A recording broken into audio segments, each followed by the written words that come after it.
Radio Sucesos 101.7 FM presenta su noticiero Sucesos con Milton Pérez y Verónica Larrea. Un periodismo libre para una democracia plena.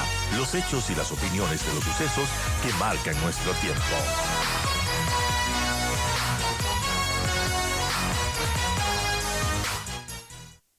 Ayer se reunió la Policía Nacional con la Cámara de Comercio para hablar sobre cómo trabajar de manera conjunta, cómo buscar acciones para enfrentar, sobre todo el tema de la extorsión en las vacunas, que son un tema que está invadiendo a nuestra sociedad, lamentablemente. Está con nosotros ya la flamante presidenta de la Cámara de Comercio de Quito, Mónica Heller. Mónica, buenos días, gracias por acompañarnos, felicitaciones y mucha suerte en este cargo con alta responsabilidad en un momento muy difícil. ¿Por qué difícil?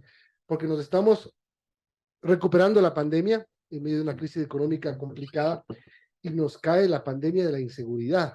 Ayer justamente hubo una reunión en la Cámara de Comercio con la Policía Nacional para buscar cómo trabajar en conjunto, cómo hacerlo. Buen día. Buenos días, gracias por la invitación.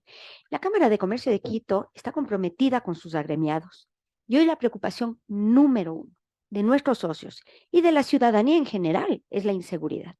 Hemos hecho una encuesta entre nuestros agremiados y tenemos unas cifras que son alarmantes. 90% reporta considerarse una posible víctima ante la inseguridad. 40% reporta que ya ha sido víctima de la inseguridad y 20% reporta que ya ha sido sujeto de extorsión. Y esa es una cifra que aterra, verdaderamente. Pero ¿qué hacer para que estas cifras se muevan, para que estas cifras se transformen en cifras positivas, bajen de lo negativo? La policía ayer, ¿qué les ofreció?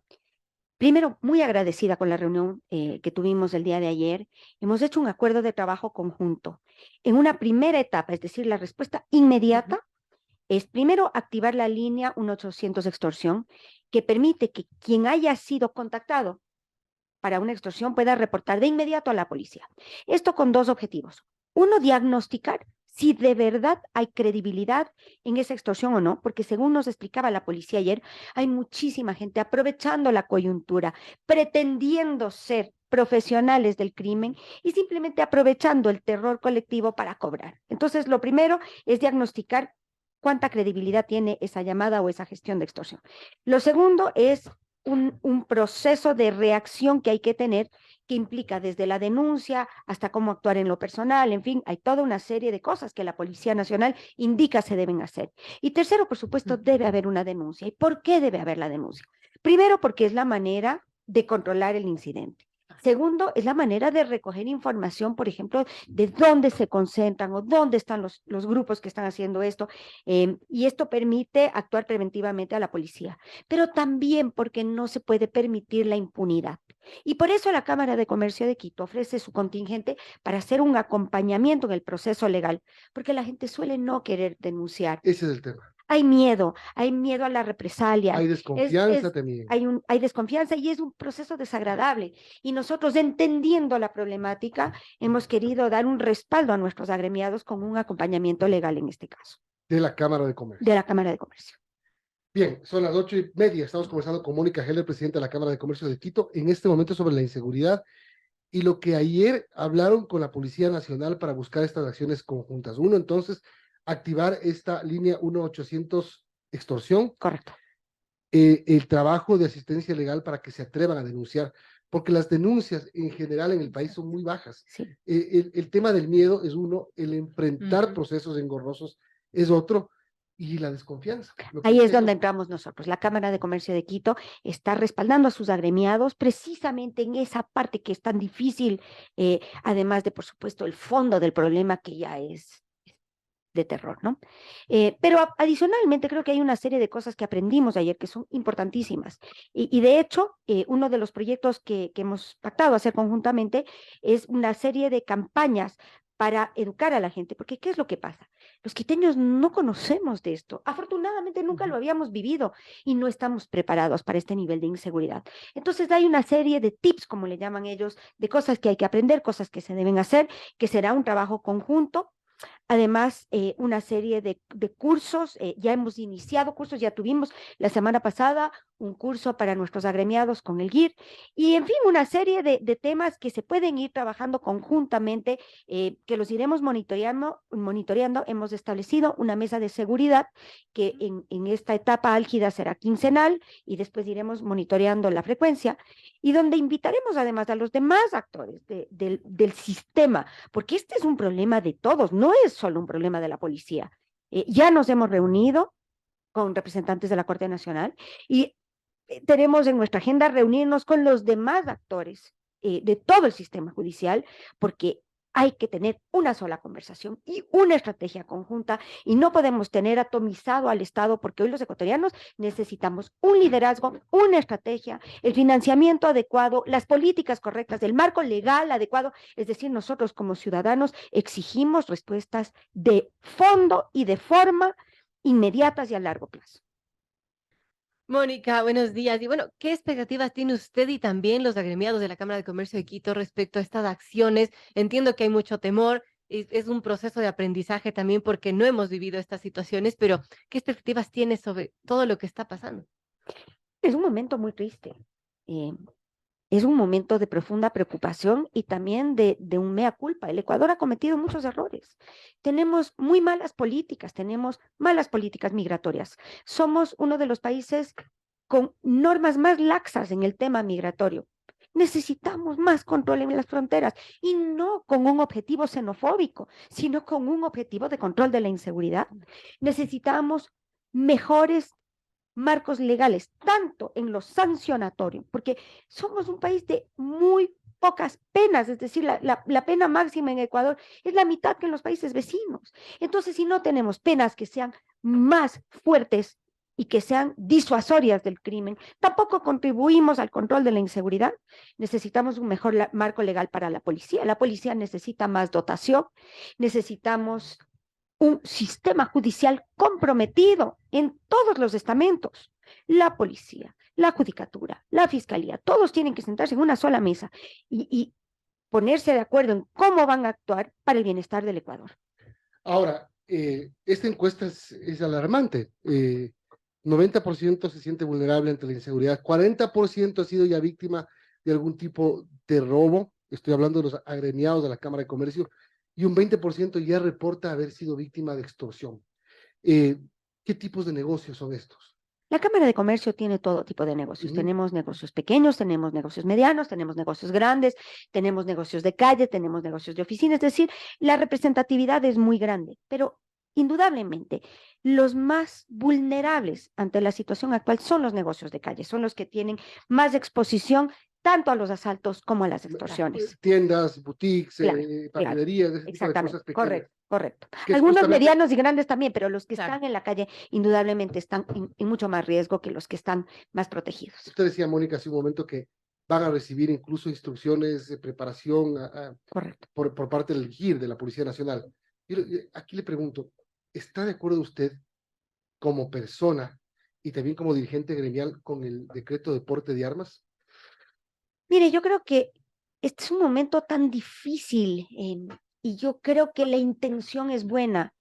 Yo entiendo que las repercusiones pueden ser complicadas, y entiendo que armar a un país es muy difícil. Sin embargo, yo tengo que creer que la intención era, por ejemplo, darle un respaldo a las compañías de seguridad. Entendería yo que el objetivo era más bien ese y no el de que todo el mundo porte armas. Pero también tengo que decirle, no creo que es irrestricto. Entiendo que habrá un proceso de sacar permisos, de exámenes psiquiátricos o psicológicos, no sé cuál es el término correcto, ¿no es cierto? Entonces, entiendo yo que sí habrá ciertas barreras y ciertas protecciones al tema. Y espero verdaderamente que más allá que nada sea una medida disuasiva ante el crimen, es decir, en la medida que los criminales tengan más miedo de la población civil, esperemos que sea disuasivo de su comportamiento. Ahora, se reporta ya un 30% en la baja de las ventas en el mes de abril, debido a todo lo que está ocurriendo. Y aquí me salto el otro tema, que es, estamos en el tema de inseguridad, que empieza a impactar en el tema económico, de los comerciantes, de la sociedad en general, en un momento en el que tenemos dificultades económicas per se, y en el momento post pandemia en el que estábamos tratando de recuperarnos como país. Y no se olvide la reforma tributaria, que también tuvo una afectación inmensa en el bolsillo de los ecuatorianos. O sea, todo este marco, ¿cómo queda el sector comercial de la ciudad de Quito? Muy golpeado, muy golpeado. Es un momento muy difícil para las empresas y para los empresarios. Como usted bien dice, venimos de COVID, que fue durísimo y donde se perdió mucha infraestructura. La reforma tributaria nos ha dejado muy golpeadas a las personas y a las empresas. A las personas, las 250,000 personas que fueron directamente afectadas por la última reforma tributaria, han sufrido más o menos un impacto del 5% de sus ingresos en estos dineros que han tenido que redirigir al pago de impuestos y que, por supuesto, ya no pueden ser destinados al consumo. Con el agravante adicional de que en muchos escenarios ese era un dinero ya gastado. Había gente que tenía comprometidos créditos, hipotecas, en fin, y que ahora ha tenido que volver a endeudarse para hacer esos pagos. Entonces, desde el punto de vista de personas, esa reforma tributaria ha mermado la capacidad adquisitiva y ese grupo, ese segmento afectado era un motor importante del comercio y estamos viendo esa repercusión. Y paralelamente, las empresas que fueron afectadas por la reforma tributaria han sufrido un gran impacto en su capacidad de reinversión, porque gran parte de sus recursos en el 2022 fueron dirigidas a ese impuesto extraordinario, que entre otras no ha sido tan extraordinario, porque llevamos pagando varios impuestos extraordinarios. Ordinario, más bien. Exactamente, y ese capital que las empresas tuvieron que destinar al pago de impuestos es dinero que no se invirtió en infraestructura productiva y por ende no se generaron más plazas de trabajo y es un mal círculo vicioso. Entonces, estamos en un momento muy difícil, muy difícil. 8:37, estamos conversando con Mónica Heller, presidenta de la Cámara de Comercio de Quito. Y bueno, en este momento difícil también, Mónica, estamos en una inestabilidad política, se está en medio de un juicio político el presidente de la República y no se sabe si es que va a salir bien librado de esto o no. ¿Cómo afecta también al empresariado, a los comercios de Quito esta situación? A la empresa privada no le gusta la inestabilidad, nunca, porque nosotros requerimos de estabilidad política, estabilidad social, reglas claras, para poder proyectar al futuro, para tener voluntad de inversión, para tener estado anímico apropiado para asumir todo lo que implica invertir. Y esto es contraproducente, además de que no está bien de que toda la agenda país esté concentrada en quién se queda con el poder, cuando tenemos problemas tremendamente importantes de fondo. Los ecuatorianos queremos seguridad, queremos estabilidad, queremos mejor educación, mejor salud. ¿Quién se queda con el poder? Es un tema que no debería estar ni en cuestionamiento. Este es un país democrático. Hubo una elección. Claro que hay margen para corrección. Claro que hay temas importantes que deben ser corregidos. Pero tener un juicio político y discutir quién se queda con el poder, yo creo que no es lo pertinente. Como decía, hablábamos la semana pasada con el ministro de Gobierno, Henry Cucalón, desde finales de enero todo está paralizado, con la expectativa de lo que va pasando en la Asamblea Nacional. Y tampoco es justo que los sectores productivos, por ejemplo, tengan que sufrir una parálisis por un tema político y un tema completamente focalizado a una acusación contra el presidente de la República que se está ventilando en la Asamblea Nacional. El país no puede pararse por esto, lamentablemente está parado. Y además tengo que decirle algo. Hemos sufrido una tremenda decepción de la política en general. Creo que a la gran mayoría de los ecuatorianos la política no les interesa en lo más mínimo. Como le decía hace un momento, creo que lo que está en la mente de los ecuatorianos hoy es algo enteramente diferente, por lo menos para la gran mayoría. Bien, ¿qué hacer? ¿Cómo el sector empresarial puede? El presidente Lasso creó hace algunos meses una mesa de diálogo, una mesa de trabajo conjunto con el sector empresarial. Si no me equivoco, fue a finales del año pasado, ya hubo una primera reunión. ¿Ha avanzado algo de esto? Cuando llega usted a la Cámara, ¿se encuentra con que esto esté en la agenda o ya no? Mire, nosotros tenemos 3 ejes importantes que nos gustaría trabajar. Uno, el tema de seguridad, que lo estamos haciendo con la Policía Nacional. Y como le he dicho, extenderemos todos nuestros recursos a todos los actores para que haya una conversación país en el tema de seguridad. Segundo, nos preocupa tremendamente el tema de la reforma tributaria. Y quiero darle unos insumos que son importantes, porque una de las grandes preocupaciones del Ecuador es el empleo.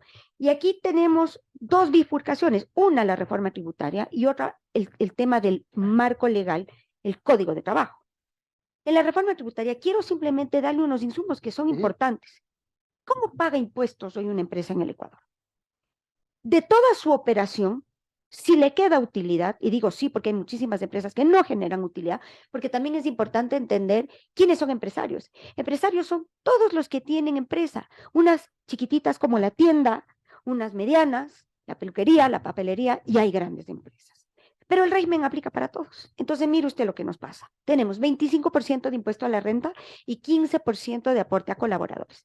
Tenemos tasas, tenemos un montón de temas adicionales, unos locales, que en definitiva nos llevan muy cerca del 50%.